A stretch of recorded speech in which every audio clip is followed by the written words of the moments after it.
మనోజ్, నువ్వు నా బిడ్డవి.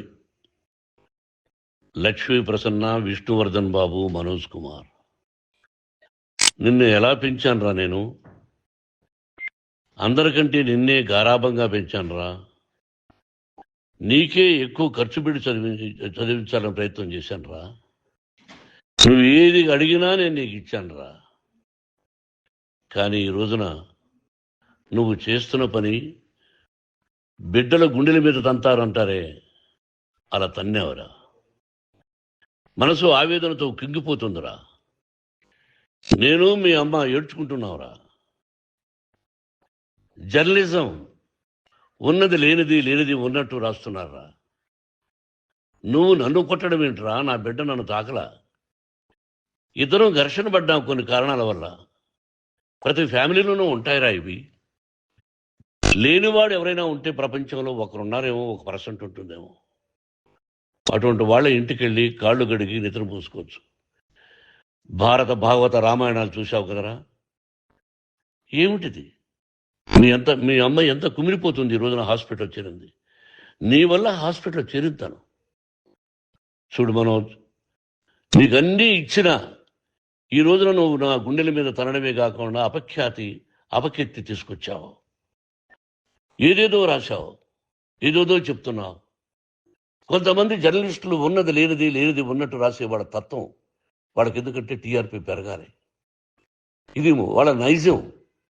మనం మార్చలేము. వాళ్ళందరి మీద మన కోర్టుకు వెళ్ళలేము. వాక్ స్వాతంత్రం అంటారు, ప్రజాస్వామ్యం అంటారు. ప్రజాస్వామ్యంలో కూడా కొన్ని హద్దులు ఉన్నాయి. ఇది నీకు తెలుసు అనుకున్నా. ఎంత మంచి నటుడివి నువ్వు. నీ భార్య మాటలు విని తాగుడుకు అలవాటు పడిపోయావు. వింటున్నావా మనోజ్? ఎవరిని నమ్మాలో ఎవరిని నమ్మకూడదో పరిస్థితి తీసుకొచ్చావు. విద్యాలయాలు ఎంత గొప్పవిరా. మనం 25% కులమతాలకు అతీతంగా ఫ్రీ ఎడ్యుకేషన్ ఇస్తున్నాంరా. క్యాస్ట్ అనేది తీసేశాను రా 92లో ప్రాస్పెక్ట్స్లో. నువ్వు చదువుకున్నావురా. అక్కడ చదువుకున్న బిడ్డలు IAS, IPS అయ్యారా. ఎంతోమంది గొప్పవాళ్ళు అయ్యారా. నువ్వు నటుడుగా ఎంతో గొప్పవాడివి.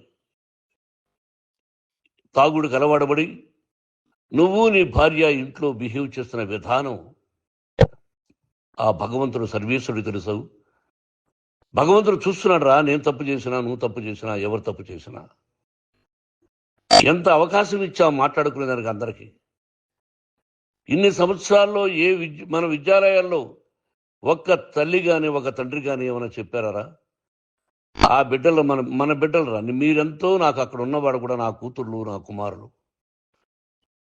ఎంతమందికి ఫ్రీ ఎడ్యుకేషన్ ఇస్తున్నావు. వాడి దగ్గర ఏది ఆశించరా. నువ్వు ఎందుకు ఇలా తయారైపోయావు? ఎందుకు ఇంట్లో ఉండే పని వాళ్ళందరినీ కొడుతున్నావు? పనివాడు వాడు పని చేసుకోవడానికి మన ఇంటికి వచ్చాడు రా. ఆ పనివాడిని కొట్టడం చాలా మహాపాపంరా. నేను వేరురా. నేను దండించడం వేరురా. నేను ఎవరిని ఆ చిన్న వాళ్ళని కొట్టి అజ్జేసి ఇచ్చేసి చేయలేదురా. సినిమా ఇండస్ట్రీలో మోహన్ బాబు కొడతాడు, తిడతాడు అంటే అది షూటింగ్లో జరిగి ఉండొచ్చేమో. కానీ ఇంట్లో ఉండి 10 సంవత్సరాల నుంచి 20 సంవత్సరాల నుంచి పనివాళ్ళు ఉన్నారు. నేను ఇంట్లో లేని సమయంలో వాళ్ళందరినీ కొట్టి వాళ్ళ ఫోన్ లాక్కొని ఒకడైతే చచ్చిపోవాలి. వాడు పోలీస్ కంప్లైంట్ ఇచ్చి ఉండొచ్చు. నేను వద్దు అని వాడిని బతిమాలాడు. పోలీస్ కంప్లైంట్ కూడా ఇవ్వడా. ఇంకైనా నువ్వు నీ భార్య మారి బయట ఉండండి రా అన్నాను నేను. లేదు డాడీ, తప్పు చేయలేని ఒకసారి వచ్చావు, మళ్ళీ తప్పు చేశావు, మళ్ళీ వెళ్ళావు, మళ్ళీ ఈసారి తప్పు చేయనన్నావు. ఏమండి వీడు తప్పు చేయడం అని మీ అమ్మ చెప్పింది. ఇంట్లో పెట్టుకున్నా. మళ్ళీ నువ్వు చేస్తున్నది, ప్రతిరోజు నువ్వు తాగుతున్న విధానం నీకే తెలుసు. ఇది ప్రజలు నమ్ముతారా లేదా అనవసరం నాకు. నేను నీకు చెప్తున్నా, ఇంతటితో ఫుల్ స్టాప్ పెట్టాలి. 3 రోజుల నుంచి రకరకాలుగా రాస్తున్నప్పుడు నా మనసు ఆవేదనతో ఉంది. మళ్ళీ చెప్తున్నా, Mohan Babu university is greater than temples.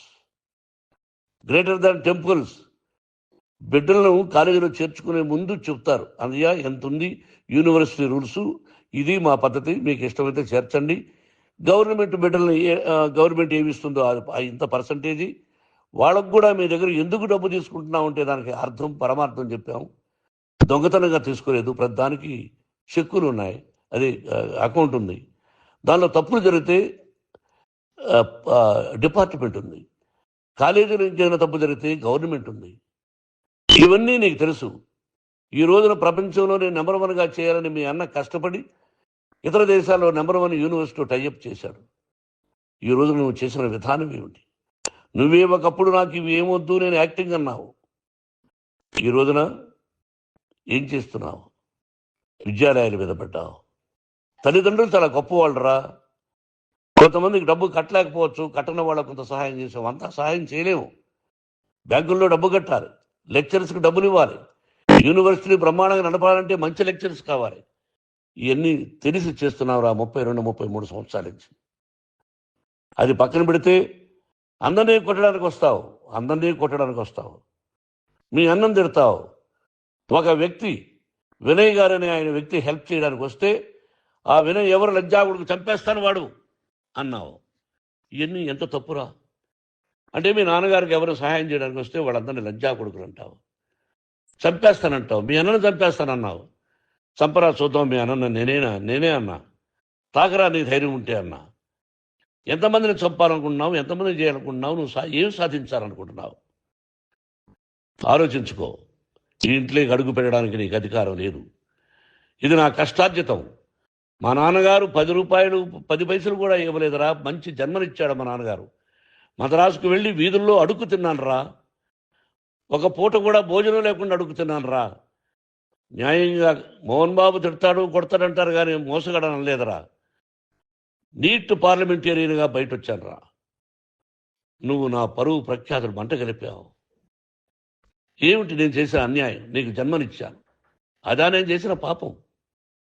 అందుకే ఇది నా ఇల్లు అన్నావు. నువ్వు నీ ఇల్లు కాదు, నీ కష్టార్జితంతో నువ్వు సంపాదించుకున్న ఇల్లు నీది. ఇది నా డబ్బు, నా కష్టార్జితం. నా కష్టార్జితంలో నేను పిలిస్తేనే మీరు ఇంట్లోకి రావాలి.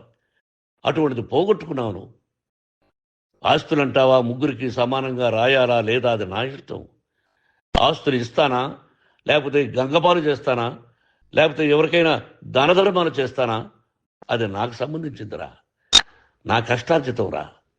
మీరు చేస్తున్న విధానం గుణగణాలు కావాలరా. మందు తాగచ్చురా, ఎంత తాగాలి? నేను కూడా 1 or 2 పెగ్స్ తీసుకుంటా. ఇది తప్పు కాదు, జనానికి తెలియాలి. నా డబ్బు ఇది. ఏ తాగి ఎవరిని కొట్లా, తాగి నేను తింటున్నా, అది ప్రజలకు అక్కర్లా. నేను తప్పు చేస్తేనే ప్రజలకు కావాలా. ఇవన్నీ ఉన్నాయిరా, ఇవన్నీ తెలుసుకో. జర్నలిస్ట్ సోదరులారా, మీకు నా గతాన్ని తెలుసు, నా భవిష్యత్తు, నేను ఎక్కడి నుంచి వచ్చాను కూడా మీకు తెలుసు. ఈ రోజున మీరు రాస్తున్న విధానం, నా బిడ్డ నన్ను కొట్టాడన్నారు, ఎంత తప్పు.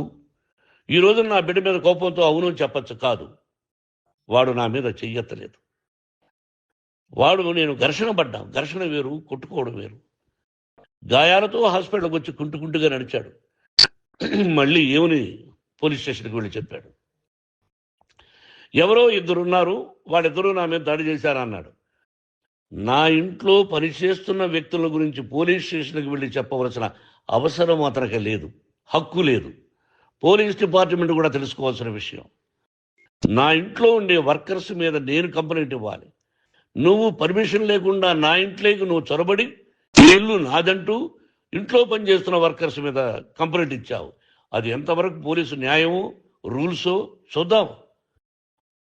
పోలీస్ డిపార్ట్మెంట్ ఇంటికి వచ్చింది, వాళ్ళకి రాశాను ఉత్తరం, అయ్యా నేను సీనియర్ సిటిజన్ని, నాకు రక్షణ లేకుండా ఉంది, నా బిడ్డ వల్ల నా ఇంట్లో నుంచి నా బిడ్డను పంపించేసి ఇది నా ఇల్లని. వాళ్ళు నాకు సమాధానం ఇవ్వలేదు. ఇవ్వకపోగా ఎవరిని పట్టించుకోలేదు. ఇప్పుడు పోలీసు వాళ్ళు వచ్చి ఏమండి రూల్స్ ప్రకారం నా బిడ్డ ఇంట్లోకి రాకూడదంటే మాకు హయ్యర్ అథారిటీ వాడు ఫోన్ చేశారు, మీరు ఎవరిని స్టాప్ చేయొద్దండి, బయట నుంచి ఎవరైనా వస్తే వాళ్ళని స్టాప్ చేయండి అన్నారు. 2 రోజుల నుంచి 10 మంది 20 మంది వస్తున్నారు. వాళ్ళు అలా చూస్తూ నిలబడ్డారు, వాళ్ళు ఫోటోలు తీసుకున్నారు, వాళ్ళ మీద మళ్ళీ వదిలేస్తున్నారు.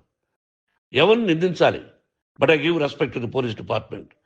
వాళ్ళకి ఎవరు ఏ అధికారి ఫోన్ చేశాడో, ఆ అధికారికి ఏ పొలిటీషియన్ చేశాడో, అది వాళ్ళకే వదిలేస్తున్నా. కాబట్టి వాళ్ళు పోలీస్ కంప్లైంట్ ఇచ్చినా కూడా మేము సంబంధం లేదని అంటున్నారు. కాబట్టి నేను నా బిడ్డను నిన్ను నాపు చేస్తున్నా. నువ్వు ఇంట్లోకి వచ్చే అధికారం నీకు లేదు. నువ్వు వచ్చి నీ బిడ్డను తీసుకెళ్ళు. సంతోషం, నువ్వు రాలేదు, నీ బిడ్డను జాగ్రత్తగానే చూసుకుంటావు. Take care yourself daughter, that's all. మీ అమ్మ హాస్పిటల్లో అడ్మిట్ అయింది. రేపో ఎల్లుండో మీ అమ్మను పిలిపించి బాగైన తర్వాత ఇదిగో నువ్వు నీ కొడుకు బిడ్డను తీసుకెళ్ళి వాడికి అప్పచెప్పని చెప్తాను పోలీసు వాళ్ళ ఆధ్వర్యంలో. ఇది 100% జర్నలిస్టు సోదరులారా, పులి స్టాప్ పెట్టండి. మీకు కుటుంబాలు ఉన్నాయి, మీ యజమానులకు కుటుంబాలు ఉన్నాయి. మీ కుటుంబాల విషయాలు, మీ యజమానుల కుటుంబాల విషయాలు మేము ఎవరు జోక్యం చేసుకోరా. మేము నటీనటులం. మాది తప్పుంటే నటుడుగా నన్ను ఫెయిల్యూర్ అని రాయండి, నా నటన బాగలేకపోతే రాయండి. బట్ ఇంటి లోపల సందులో నుంచి చూస్తూ తప్పు చేస్తున్నామని ఉన్నది లేనిది ఉన్నట్టు రాయకండి. మీకు నా హృదయపూర్వక నమస్కారాలు. ఇన్ని రోజులు హృదయపూర్వకంగా ఎంకరేజ్మెంట్ చేశారు. ఆ ఎంకరేజ్మెంట్కు నమస్కారం చేసుకుంటూ I love you all. I love you police department. మీరు న్యాయంగా ధర్మంగా నడుచుకోండి, ఎవరికి తొత్తుల్లాగా ఉండొద్దండి అని మనవి చేసుకుంటూ నేను సెలవు తీసుకుంటాను. Thank you very much for all the journalist. ఇక్కడ పులి స్టాప్ పెట్టండి. Thank you very much.